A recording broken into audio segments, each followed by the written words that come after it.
감사의 박수 올려드립시다.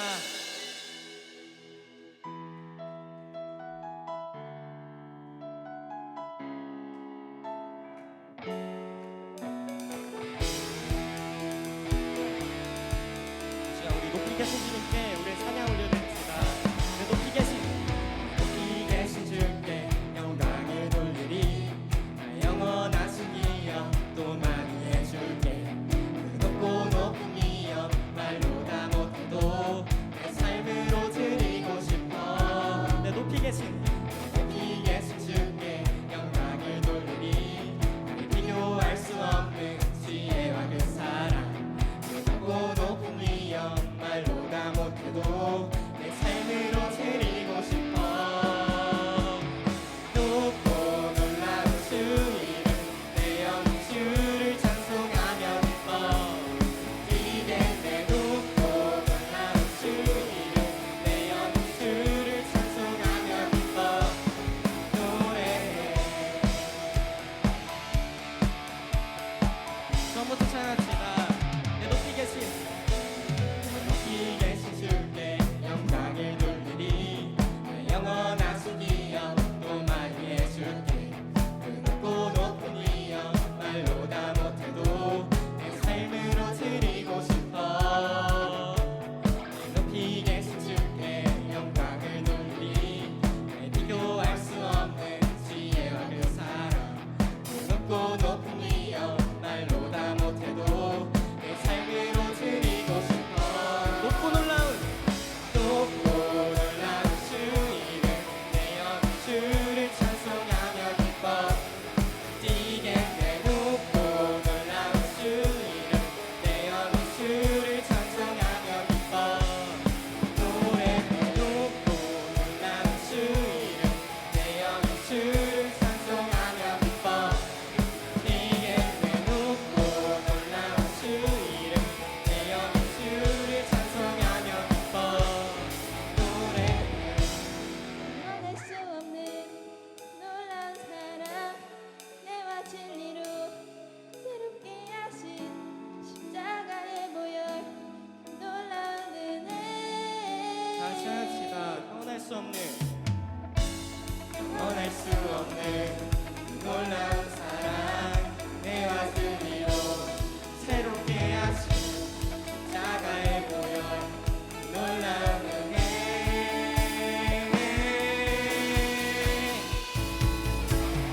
높고 놀라운 주 이름 내 영혼 주를 찬송하며 기뻐.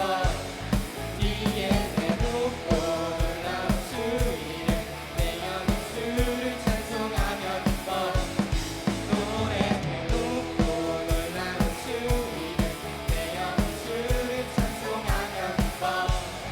뒤에 내 높고 놀라운 주 이름 내 영혼 주를 찬송하며 기뻐. 노래해.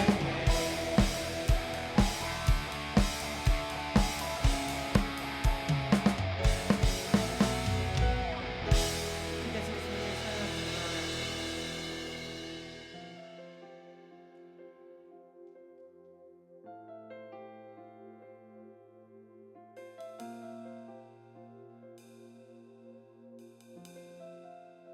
내게로부터 눈을 들어 주를 보기 시작할 때 주의 일을 보겠네.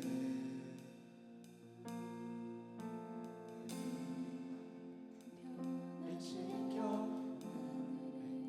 꿈꾸게 하네. 주님을 볼 때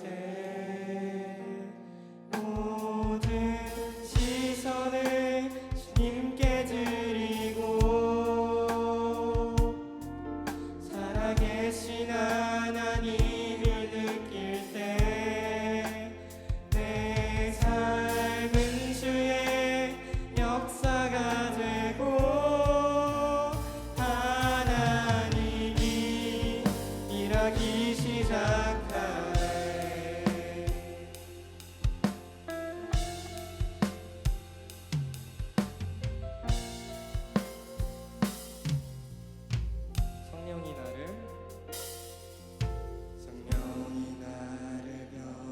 지켜 모든 두려움 사라질 때 주의 일을 보겠네.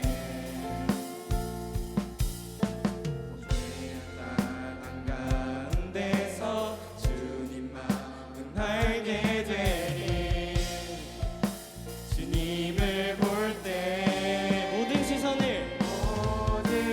시선을 주님께 드리고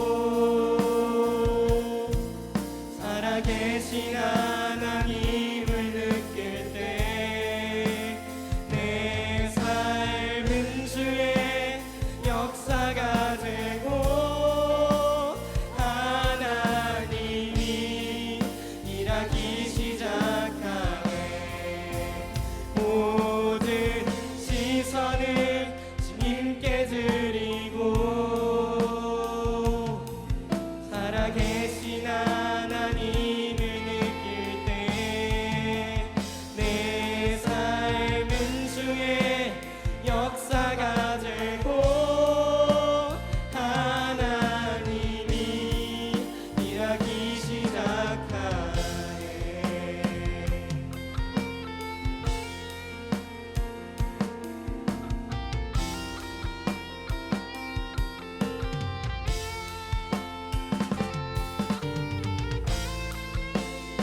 지금 우리 찬양할 때 주님의 영광 임하심을 믿으십니까? 자, 함께 목소리 내어 찬양합시다. 주님의 영광, 주님의 영광 임하네. 주 볼 때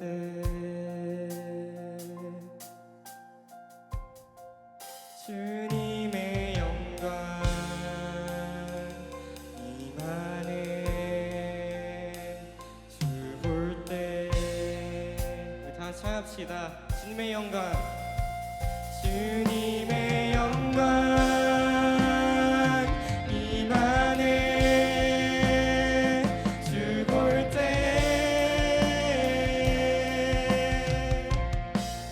주님의 영광 임하네. 주 볼 때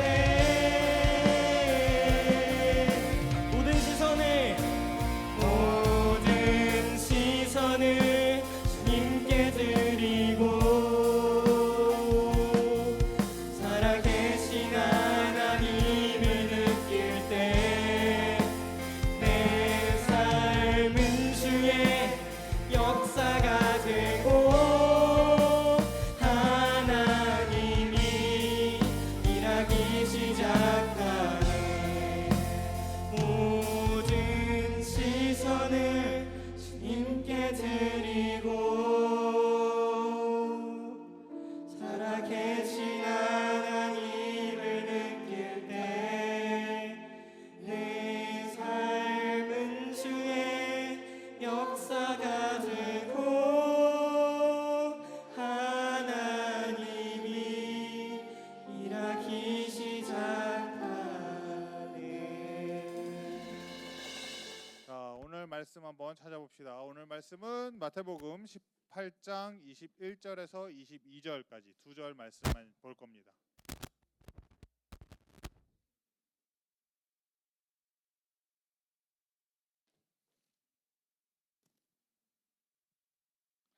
마태복음 18장 21절에서 22절.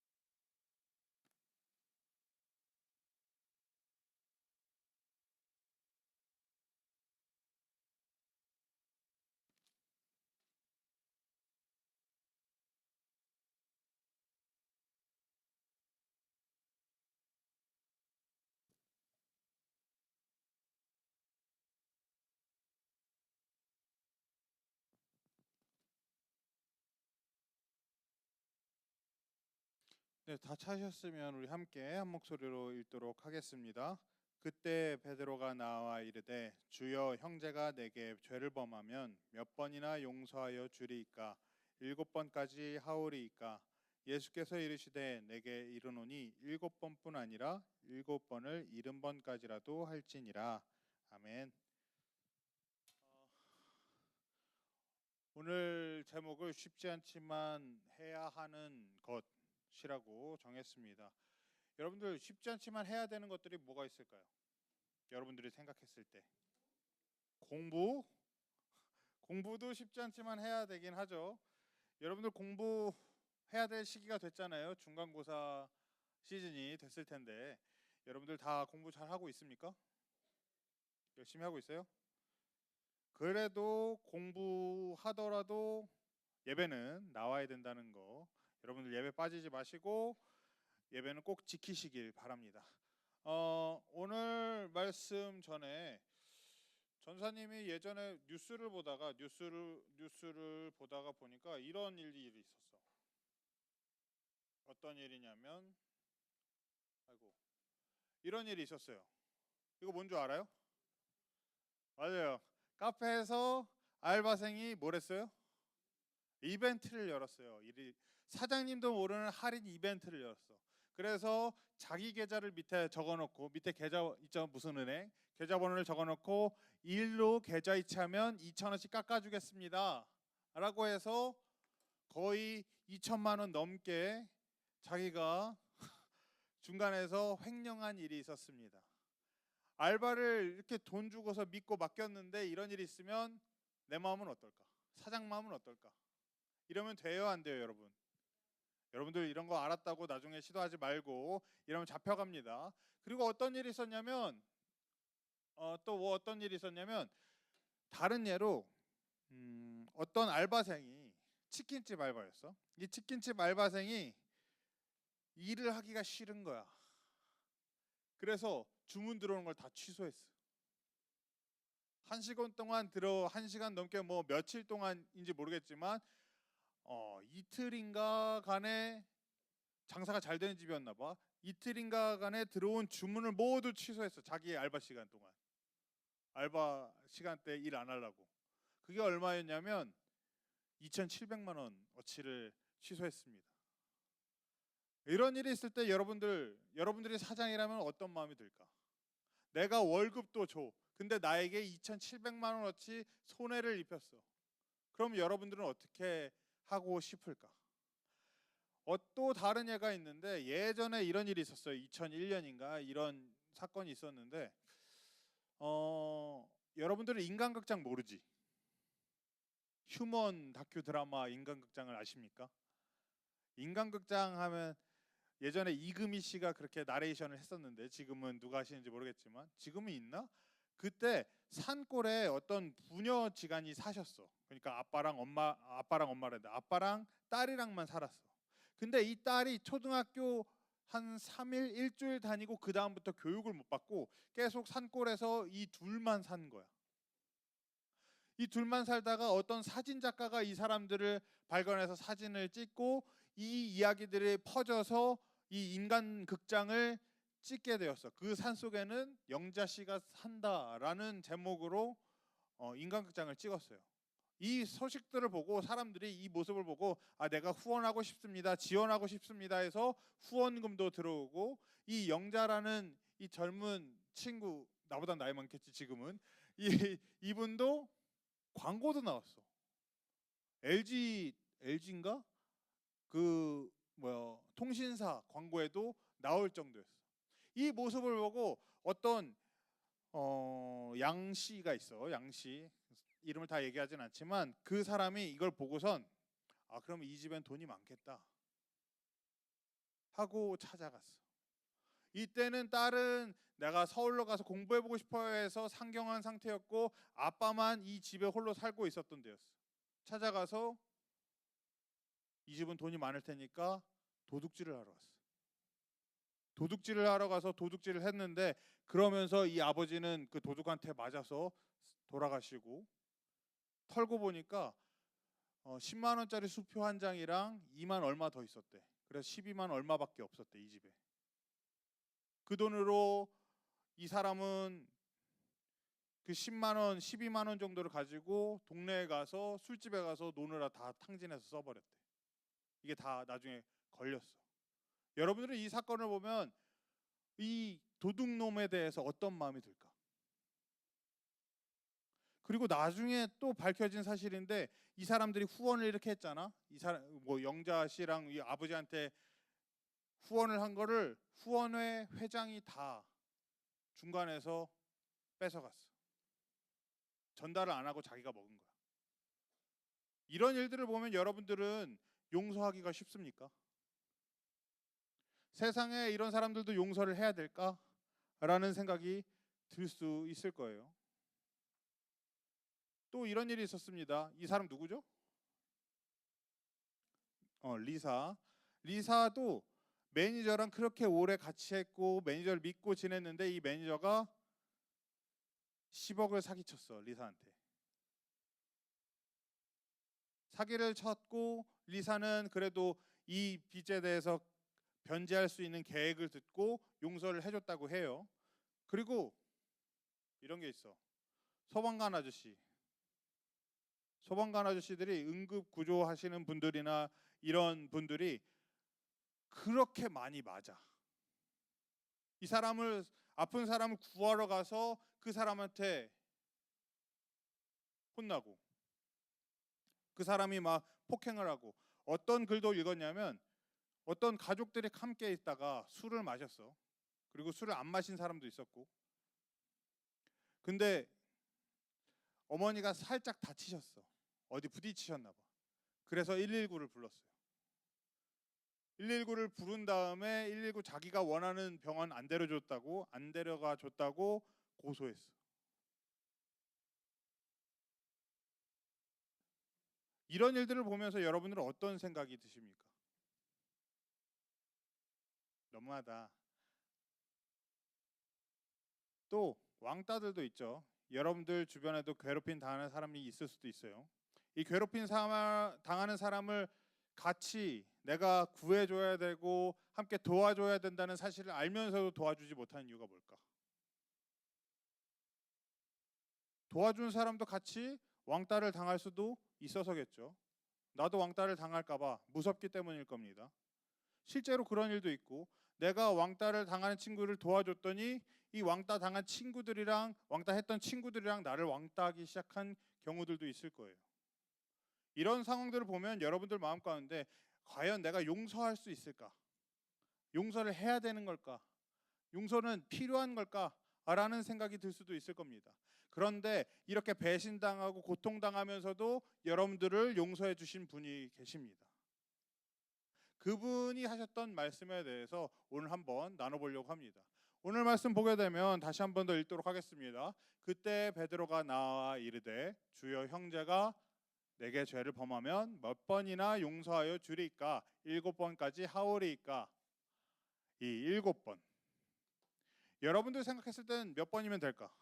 난 몇 번까지 용서할 수 있을 것 같아요. 한 번, 3번.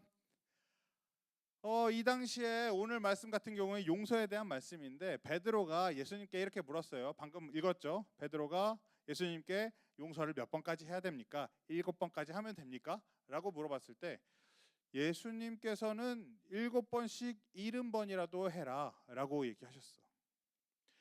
이 베드로가 한 것도 7번은 많은 숫자예요. 여러분들도 뭐 1번, 3번 이렇게 얘기했듯이 그 당시에도 많은 사람들이 그럼 나는 하나님을 믿는 나는 이 유대 사람끼리 서로 얘기할 때 몇 번까지 용서하는 것이 맞는 것일까 했을 때 이 사람들이 통념적으로 서로 합의한 건 몇 번이냐면 똑똑한 랍비들도 얘기한 게 몇 번이냐면 3번이었어요.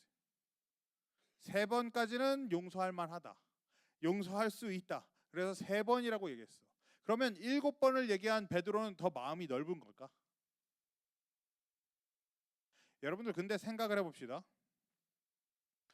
7번씩 70번 얘기한 예수님 그리고 7번 얘기한 베드로. 여러분들 가운데 이런 마음을 가진 사람이 있을까? 내가 3번만 용서해야지. 그게 용서일까? 예전에 어떤 다른 나라에 복싱 선수가 있었어요. 복싱 선수. 근데 이 복싱 선수가 예수님을 믿게 된 거야. 기독교로 종교를 바꾸게 된 거야. 근데 예수님이 믿고 돌아다니다가 시비가 걸렸어. 한 대 맞았어. 참았어. 2대 맞았어. 그 다음부터 때리기 시작한 거야. 왜일까? 예수님께서 이렇게 얘기하셨대. 네가 오른쪽 맞으면 왼쪽도 갖다 대라. 내가 2대 맞았으니까 2대까지 예수님이 봐주라 그랬으니까 그 다음에 치기 시작한 거야. 이게 용서일까? 내가 3번만 용서해야지 7번만 용서해야지 정하고 하는 게 그게 용서하고 싶은 마음일까? 7번만 끝나봐라. 3번만 끝나봐라. 내가 용서하지 않겠다. 이 마음을 가지고 있는 거잖아. 예수님께서는 7번씩 70번. 그럼 몇 번이에요? 7 곱하기 70은 몇이야? 490번이야. 여러분들 490번 세면서 용서할 수 있어요? 너 한 번 잘못했어. 2번 잘못했어. 470번 잘못했어. 489번 잘못했어. 너 490번 넘으면 끝이야. 이러고 용서하진 않을 거 아니야. 예수님께서 말씀하신 490번은 세면서 네가 언제 다시 용서하지 않을 거라고 정하면서 하라는 것이 아니라 끝까지 용서하라는 얘기예요. 여러분들 만약에 여러분들이 하나님 앞에서 잘못을 매번 하잖아요. 전사님도 하고 살면서 이렇게 일주일간 난 죄를 한 번도 안 지었어요 하는 사람은 없을 거예요. 하나님 앞에서 내가 꿋꿋하게 난 잘못한 게 하나도 없어요 라고 할 수 있는 사람은 아무도 없을 거라고 생각을 해요. 그러면 지금 여러분들 몇 살이지? 14살 있고 15살 있고 16살 있어요. 여기에 360을 곱해봅시다. 하루에 한 번만 잘못한다고 해도 1년 하고도 490번이면 1년 하고 조금 지나면 490번이 끝나. 자신 있어? 하나님이 490번만 용서해 준다 그러면 자신 있냐고. 우리는 매일매일 살아가면서 용서를 이미 받고 있는 겁니다. 그 말씀에 대해서 예수님은 여러분들에게도 함께 용서할 줄 알아야 된다라고 얘기하고 있는 거예요. 하나님과 이스라엘과의 관계 그리고 우리와의 관계를 생각해 보면 이스라엘은 맨날 하나님한테 잘못을 해요. 우상 만들지 말라 그랬는데 맨날 우상을 만들어요. 하지 말라는 것만 골라서 하는데도 불구하고 하나님은 이 이스라엘을 용서하시고 품어주시고 살아갈 수 있도록 만들어주셨다는 거예요. 그 부분에 대해서 오늘 말씀은 너희들 그럼에도 불구하고 용서할 수 있는 이유를 찾아야겠지, 알아야겠지 해서 비유를 든 게 23절부터의 얘기입니다. 이 얘기를 간단하게 얘기하면 어떤 나라가 있어요. 어떤 나라에 왕이 있었겠죠. 왕과 종들이 있는데 이 왕이 어느 날 결산을 한 거예요. 재정에 대해서, 빚에 대해서 결산을 했어. 뭐가 빚이고 얼만큼 빚이 있고 누가 얼만큼 빚이 있고 어떤 돈이 있고 이런 것을 계산했단 말이야. 그러다 보니까 어떤 종이 임금한테 1만 달란트의 빚이 있는 걸 알았어. 그래서 이 종을 불러왔어요. 종을 불러와서 1만 달란트를 갚아라. 1만 달란트가 얼마일까? 1달란트가 6천 데나리온이라고 해요. 6천 데나리온은 이 데나리온 1데나리온은 이때 성인이 하루 일한 품삯이라고 생각하면 됩니다. 1급이 1데나리온이라고 생각하면 돼. 그럼 여러분 요즘에 최저시급 모르죠, 여러분? 만 30원이에요? 300원인지 30원인지 전도사님 잘 몰라요. 10,000원 정도 하잖아. 10,000원 정도 10시간 하면 얼마예요, 하루에? 10만 원이죠. 10만 원을 10만 원 곱하기 6천 곱하기 10,000 해보세요. 한 6조 정도 된대요. 나 6조 있다, 손. 우리 집에 6조 있어요. 여러분 6조가 있는 사람을 전도사님이 찾아봤거든요. 어느 정도일까? 6조가 있는 사람은 우리나라에 몇 명이나 될까? 자 보세요. 이게 부자 순이거든요. 저기 3위에 있는 분도 이게 2025년 3월에 발표한 포브스라는 데에선 왜 그렇게 순위를 만드는지 모르겠지만 포브스에서 발표한 순위인데 한국 재벌 중에 3위가 6조가 돼야 안 돼요. 안 돼요. 2위 밑으로는 다 6조가 안 되는 거야. 그러니까 저 3명 밑으로는 6조를 가지고 있는 사람이 아무도 없는 거야. 이런 돈이에요. 여러분들한테 1만 달란트 갚아라 하면 갚을 수 있겠어요? 6조 갚아라 하면 갚을 수 있겠냐고. 갚을 수가 없는 돈에 대해서 얘기하고 있는 거예요. 이 임금에게 갚을 수 없는 죄를 지었어. 빚을 지었어. 그런데 이 임금이 용서해 줬어요. 왜냐하면 이 사람이 빠졌네. 이 사람이 26절을 보게 되면 이 왕한테 내가 잘못한 게 맞습니다 인정했기 때문이에요. 인정하고 용서해 달라고 내가 갚겠습니다 하고 얘기했기 때문이에요. 내가 이 빚을 갖고 있는 게 맞습니다. 내 빚이 맞습니다. 그러나 왕이시여 용서해 주시옵소서라고 얘기했기 때문이에요. 우리도 마찬가지예요. 갚을 수 없는 빚을 하나님께 지고 있어요. 죄에 대해서 해결할 수 있는 사람은 아무도 없다라고 성경은 얘기하고 있어요. 우리의 어떤 행위로도 착한 일을 많이 해도 어떤 일을 해도 우리는 우리의 힘으로 죄를 해결할 수는 없다고 얘기하고 있어요. 단정지어서 딱 얘기하고 있어요. 그 죄에 대해서 해결해 주실 수 있는 분이 누구냐면 하나님밖에 없어요. 종이 1만 달란트를 해결할 수는 없지만 용서를 받은 것처럼 우리도 하나님 앞에 나가서 내가 이런 죄를 지었습니다 하면 하나님께서 용서해 주시는 거예요.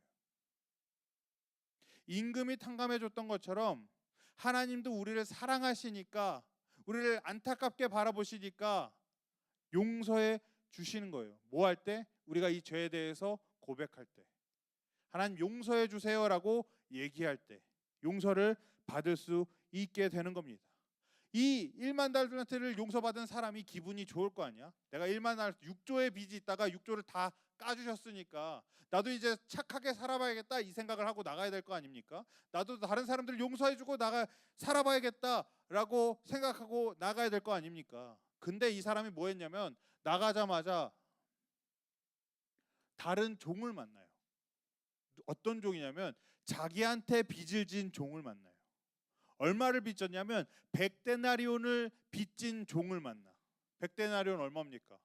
아까 10만 원 곱했을 때 1000만 원이에요. 1000만 원이면 갚을 수 있을까 없을까? 노력하면 갚을 수 있어. 시간이 들겠지만 갚을 수 있다고. 이 갚을 수 있는 빚을 진 사람이 내가 갚을 거야. 내가 갚으려고 노력할게. 미안해. 나한테 조금만 더 시간을 줘. 라고 했는데 이 종이 용서해 줬을까 안 해줬을까? 안 해줬어. 감옥에 보냈단 말이에요. 감옥에 보내서 그 감옥 속에서 고통받고 노역한 돈으로 다시 그 돈을 갚도록 만들었어요. 여러분이 임금이라면 이 얘기를 들었을 때 어떤 마음이 들까? 내가 1만 달란트는 까줬어. 6조를 까줬다고. 근데 1000만 원을 빚진 사람한테 용서를 안 해주고 감옥에 보냈다고 소리를 들으면 내 마음이 어떨까? 1000만 원도 크죠. 크지만 작다는 얘기가 아니에요. 크지만 나한테 6조를 용서해 준 사람이 있고 6조를 까준 사람이 있다면 1000만 원쯤은 나도 눈 감아줄 수 있는 아량이 있어야 된다고. 이 감옥으로 보냈다는 소리를 동료들이 봤어요. 그래서 동료들이 한 번만 봐줘라. 이 빚진 사람 말고 그 빚진 사람의 동료들 함께 일하는 사람들이 야, 너 6조나 까주셨는데 임금님이 6조나 까주셨는데 너도 조금 봐줘라. 야, 갚는 데잖냐. 좀 봐줘라. 라고 했는데도 감옥에 보내니까 이 사람들이 임금한테 꼰질렀어. 임금님이 6조 까준 걔가 다른 애 1000만 원 못 갚는다고 깜빵에 보냈어요. 라고 일렀어. 이 얘기를 전달받은 임금이 이 종을 다시금 불러다가 내가 너 6조나 까줬는데 너는 1000만 원도 못 까준단 말이야? 하고선 깜빵에 같이 보낸 엔딩이 오늘 비유예요. 여러분 삶 가운데도 마찬가지입니다. 우리가 갚을 수 있는 것, 갚을 수 없는 것에 대해서 얘기할 때 갚을 수 없는 것을 갚게 해주려고 다 까줬는데 재해줬는데 갚을 수 있는 것도 기다리지 못하는 사람들이 되지 말자는 얘기예요. 하나님께서는 우리에게 죄를 용서해 주셨습니다. 십자가에 예수님을 달려 돌아가시게 하시면서도 여러분들의 죄를 용서해 주셨다고요. 그런데 나한테 잘못한 사람들, 나한테 조금 잘못한 사람들, 아니 크게 잘못할 수도 있어요. 내 마음에 상처를 준 사람들이 있을 수도 있어요. 그 사람도 우리는 용서할 줄 알아야 돼. 왜? 우리가 먼저 용서를 받았기 때문이에요. 여러분 모두가 용서할 줄 아는 사람들이 되시길 바랍니다. 오늘 말씀을 보게 되면 아까 얘기했듯이 100다나리온 못 갚는다고 그 동료를, 종을 깜빵에 보냈던 그 사람이, 용서할 줄 몰랐던 그 사람도 같이 깜빵에 가게 돼요. 이 깜빵이 뭐냐면 내 마음의 고통을 얘기하는 겁니다. 여러분들이 누구를 용서하지 못해, 미워하고 있어. 그럼 여러분들 마음은 편합니까? 여러분들이 미워하는 사람이 있어. 그 사람이 있는 공간만 가도 내 마음이 불편해지는 거야. 이 마음이, 미워하는 마음이 사라지기 전까지는 내 마음도 함께 고통을 받고 있는 거라고. 여러분 마음 가운데 미워하는 마음이 있으면 여러분 마음에 평안이 있을 리가 없어요. 편안이 있을 리가 없어요. 용서는 하나님께 먼저 받았으니까 용서하는 것도 있지만 내가 이 고통으로부터 자유롭기 위해서 해야 되는 것도 용서인 겁니다. 용서의 심리학이라는 책이 있어요. 여기서도 용서라는 것은 내 스스로를 치유받기 위한 행동이라고도 얘기하고 있습니다. 여러분들이 계속 미워하고 증오 속에서 살아가는 것이 아니라 용서함으로 자유를 얻게 되는 것, 자유로운 삶을 살게 되는 것, 더 나아가서 나도 회복하고 남도 회복할 수 있는 것, 그 용서로 하나님의 사랑, 우리가 계속해서 배우잖아요. 하나님 사랑, 이웃 사랑, 이웃 사랑을 실천할 수 있는 여러분들 되시길 바랍니다. 여러분들 마음 가운데 아직도 용서하지 못하는 사람이 있을 수 있어요. 전사님은 여러분들 상황을 다 모르지만 하나님께서는 다 알고 계세요. 여러분들이 하나님 앞에서 내가 이게 힘들어요, 내가 이걸 잘못했어요 라고 고백했을 때 내가 죄를 고백하면 용서해 주실 것이고, 나의 아픔을 얘기하면 해결해 주실 것이고, 나를 공격하는 사람에 대해서 기도하게 되면 이 사람에 대해서도, 관계도, 내 마음도 용서할 수 있는 힘을 허락해 주실 겁니다. 여러분들한테 용서할 수 있는 이 힘이 있기를 소망합니다. 여러분들 마음 가운데 사람이 사람을 용서하는 거 쉽지 않아요. 그렇기 때문에 기도하는 거예요. 용서할 수 있는 마음을 허락해 달라고. 또 기도하는 겁니다. 용서할 수 없는 이 사람에 대해서 저주하는 게 아니라 축복하는 기도를 함께 하는 겁니다. 전사님 어머니는 그런 습관이 있으세요. 저도 약간 그런 걸 배웠는데, 운전할 때 사람들이 참 거칠어져요. 운전자들이 참 거칠어지는데 앞에 갑자기 끼어들거나 내가 용서할 수 없는 행동을 하는 사람들이 분명히 있단 말이야. 그럴 때 우리 어머니는 어떻게 하냐면 욕을 하시는 게 아니야. 뭐 열려더라 이렇게 하는 게 아니라 이 복 받을 놈아 라고 얘기한단 말이야. 여러분들도 축복하는 사람이 되었으면 좋겠어. 나를 어렵게 하는 사람, 나에게 미워하는 사람, 이 사람에 대해서 저주하는 게 아니라 함께 하나님, 이 사람이 이런 행동을 했는데 안 할 수 있도록 도와주세요. 하나님, 더 나은 사람이 될 수 있도록 도와주세요. 하나님, 이 사람이 다시 이렇게 살지 않도록 도와주세요 하는 축복의 말들, 그리고 이 사람에 대해서 상황이 나아질 수 있도록 도와달라고 구하는 기도를 했을 때 여러분들 삶 가운데도 그 축복이 함께 할 줄 믿습니다. 여러분들이 한 축복들이 여러분들에게 돌아올 줄 믿어요. 축복을 하는 사람, 용서하는 사람, 이웃을 사랑하는 우리 드림교회 모든 친구들이 되시기를 소망합니다. 우리가 계속 얘기했듯이 우리는 갚을 수 없는 빚을 이미 탕감받았어요. 그러면 우리에게 큰 일일 수도 있겠지만 그 미워하는 것, 나에게 잘못한 사람들을 용서할 줄 아는 여러분들 되시길 바랍니다. 그렇게 용서했을 때 하나님께서도 우리의 죄를 용서해 주시고 또한 용서할 수 있는 힘을 허락해 주실 줄 믿습니다.